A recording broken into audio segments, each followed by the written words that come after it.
ध्यान करने से पहले जब को बैठते हैं तो फिर ऐसे ही कुंडलिनी का ध्यान करते हैं। प्रकाशमानाम प्रथमे प्रयाणे, प्रथम प्रयाण में मूलाधार से सहस्रार तक प्रत्येक चक्र का भेदन करते हुए वो जो जागृत हो रही है वो प्रकाशमाना है, अत्यंत सूक्ष्म है, उज्ज्वलितांगी है, विहार कर रही है।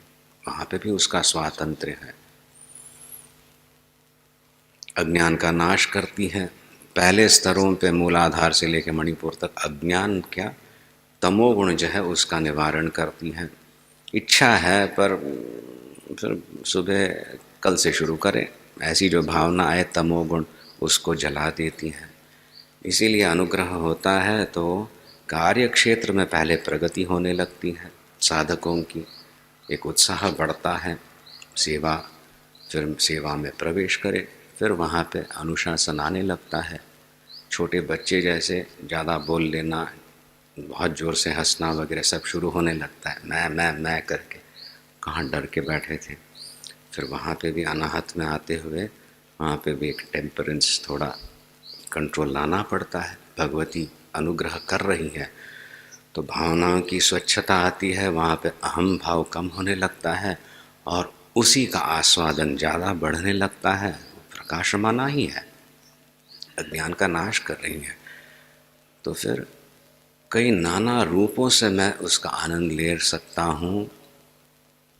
जैसे यहाँ पे आए बैठे, क्या लगा, वहाँ पे कमरे में बैठे थे कल, फिर भी थोड़ी देर के बाद बोलना बंद करो यार, चुप बैठो, क्या सुनाई दे रहा है?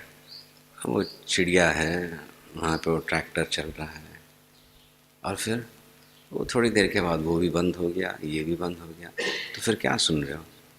वस्तु तो किसी शब्द का सुनना नहीं हो रहा है, उस अखंडता का, उस मौन का आनंद ले रहे हैं।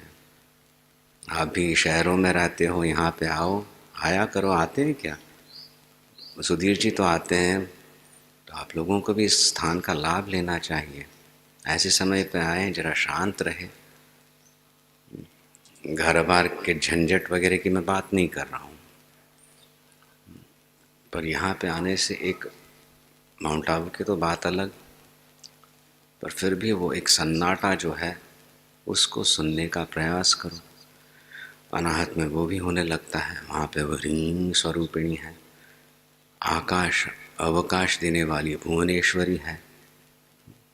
तो अवकाश नहीं हो तो कैसे क्रैम्प्ड फीलिंग आता है, तो क्रैम्प्ड फीलिंग हो तो फिर बच्चा कैसे रोने लगता है, वैसे ही हमारा मन ये करो वो करो। तो अनाहत में फिर उसकी अखंडता का अनुभव होते ही शांत होने लगता है। और अखंडता में आकाश का क्या गुण है? शब्द गुणकम, ओम की ध्वनि, नाद का पहले अनुसंधान वहाँ पे होने लगता है। अनाहत में एक क्षण के लिए आज्ञा चक्र में गुरु की अनुमति लेते हैं, एक झलक सी मिलती है उसकी, तड़िल लेखावत। और फिर सहस्रार में शिव शक्ति का ऐक्य होता है। अमृत स्वरूपिणी होके, संतुष्ट होके वो अमृत वर्षण करती है।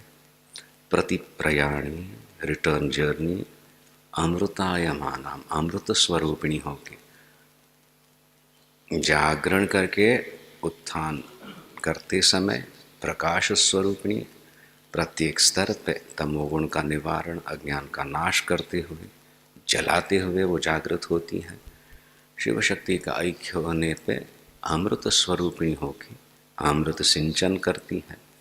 ये उसकी विधि है।